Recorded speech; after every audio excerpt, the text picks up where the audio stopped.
সকাল থেকে বৃষ্টি হওয়ার কারণে কোনো দোকানদারও আসেনি আর কোনো দোকানে যেতেও পারা যায়নি। কারণ আমাদের এখানে সকালে খুব বৃষ্টি হচ্ছে। তাই কি রান্না করব ভেবে অনেক বেলা হয়ে গেছিল বলে ঘরের বাড়িতে থাকা উপকরণ দিয়েই আজকে আমি রান্নাটা করে নিলাম। চলো বন্ধুরা তাহলে শুরু করা যাক। আজকে আমি রেঁধেছি আলুর দম। হ্যালো গাইস, আসসালামু আলাইকুম। আপনারা সবাই কেমন আছেন? আশা করি সকলেই ভালো আছেন। ওয়েলকাম সাইন ভাইরাল রেসিপি। চলে এলাম আবারও নতুন রেসিপি নিয়ে। আজকে বৃষ্টি হওয়ার কারণে তো কোনো দোকানদারও আসেনি আর বাইরে বেড়ানোও যায়নি। তাই কি রান্না করব ভেবে আমি আজকে আলুর দম করার জন্য আলুগুলা ছিলে ভালো করে ৪ পিস করে নিলাম। এবার আমি একটা পেঁয়াজটাকে কুচি, কুচি করে নিলাম। একটা আদা বেটে নিলাম। এখানে আমি আদাটা বেটে রসুনটাও একসাথে ভালো করে বেটে নিয়েছি। আদাটা আলাদা বেটে রসুনটাও বেটে এবার আমি জিরাটা বেটে নেবো, তাই অল্প করে জিরাটা নিয়ে নিলাম। রসুন যে বাটছি সেটা আগেই বেটে নিয়েছি, তাই ভিডিওটা করা যায়নি, তার জন্য সরি। এবার আমি আদ জিরাটা বাটার জন্য অল্প করে জল দিয়ে দিয়েছি।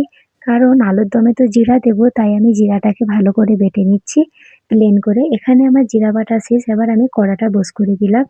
তো কড়াটা বস করানো হয়ে গেছে। এর মধ্যে আমি অল্প করে তেল দিয়ে দিচ্ছি। কারণ আমি এতে আলু ভাজা করব। তো দেখতে পাচ্ছ বন্ধুরা, আমি যেখানে রাঁধতেছি এত বৃষ্টি হচ্ছে আর এখানে রান্নাও যায়নি, কারণ ঠপ ঠপ করে পানি কড়ার মধ্যে পড়তেছে। তাই আমার খুব ভয় লাগতেছে, তেলগুলো ছিটকাচ্ছে। কি আর করার, কষ্টের মধ্যে রাঁধতে হবে। তো চলো, এবার এখানে আমি আলুগুলোকে ভালো করে ভেজে নিয়েছি। আর যে তেল ছিল তার উপরে আবারও তেল দিয়ে এরপরে আমি পেঁয়াজগুলোকে আস্তে আস্তে দিয়ে দিচ্ছি। তো এখানে পেঁয়াজের কালার আসলে এবার আমি তেজপাতাটাও দিয়ে দেব। এখানে আমার তেজপাতা দেওয়া শেষ। এবার আমি কাঠ, লবঙ্গ, এলাচ দিয়ে এটাকে ভালো করে ভেজে নিচ্ছি তেলের মধ্যে।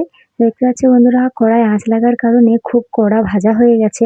এবার এর মধ্যে আমি আদা বাটাটাও দিয়ে দিলাম, রসুন বাটা দিয়ে এবার লবণটাও দিয়ে দিচ্ছি, হলুদ গুঁড়ো আর লঙ্কা গুঁড়ো একটু বেশি করেই দেবো। তো আমি আরেকটু লঙ্কা গুঁড়ো দিয়ে এটাকে ভালো করে নেড়ে চেড়ে নিচ্ছি। এবার এর মধ্যে অল্প করে জল দিয়ে এই মশলাটা কষার জন্য কিছুক্ষণ অপেক্ষা করব। দেখতে পাচ্ছ বন্ধুরা কত সুন্দর কালার আসছে। এবার আমি আলুটাকে আস্তে আস্তে দিয়ে দেব। এখানে আমি আলুটা দিয়ে ভালো করে কষে নিচ্ছি, যাতে মশলাটা ভালোভাবে ঢোকে।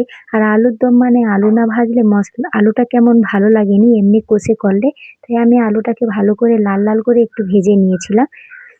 তো এখানে ভাজা শেষ। এবার আমি তে অত এ জল দিয়ে গ্যাসে চলে আসি। কারণ এত বৃষ্টি হচ্ছে যে ওখানে আর রান্না করা যায়নি, তাই আমি গ্যাসের মধ্যে আবার বস করে দিয়েছি। এবার আমার কষাটা শেষ। এর মধ্যে আমি দিয়ে দিয়েছি ধনিয়া গুঁড়ো, দিয়ে কষে আবারও একটু জল দিয়ে দিয়েছি। একদমই জলটা দিয়ে দিয়েছি। দিয়ে এবার আমি ঢাকনাটা লাগিয়ে দিয়েছি।